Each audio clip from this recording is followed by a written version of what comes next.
guys! Good morning everyone! Kumusta na po tayong lahat? Ayan. Heto, hanggang ngayon po ay ako ay sinisipon pa rin. Siguro hindi na ito sipon, allergy na ito.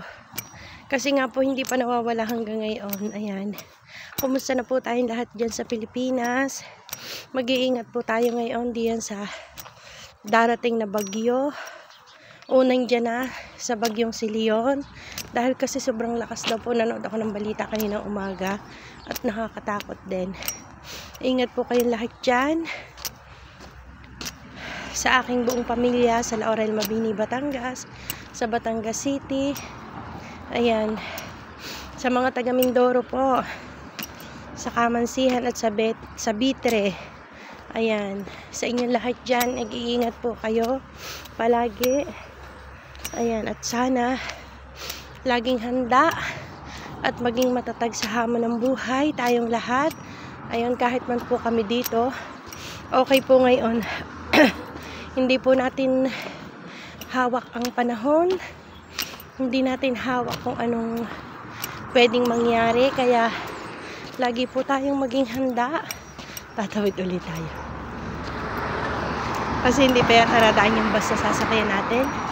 Sana may bus kasi wala daw pong ano ngayon biyahe, pero sana mayroon.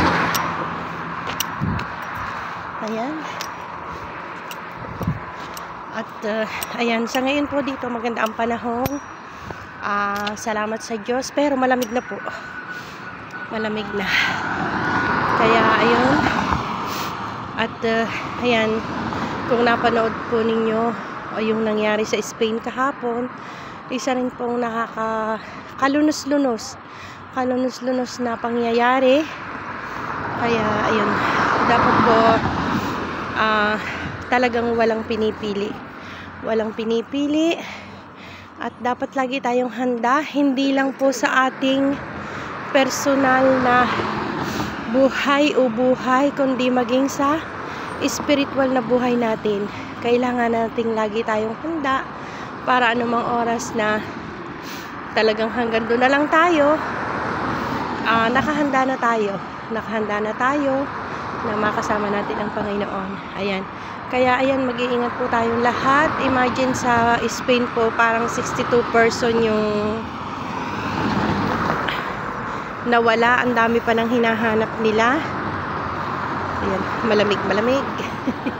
Kaya yun, talagang nakakaano. At tayo po ay laging sama-samang magdasal. Ipanalangin natin ang bawat isa at ang bawat bansa sa mga nangyayari. Ayan, sa Israel po, tuloy pa rin po ang digmaan. Kaya sana magkaroon na ng kapayapaan sa buong mundo at magkaisa lahat na para sa mga nadating na kalamidad.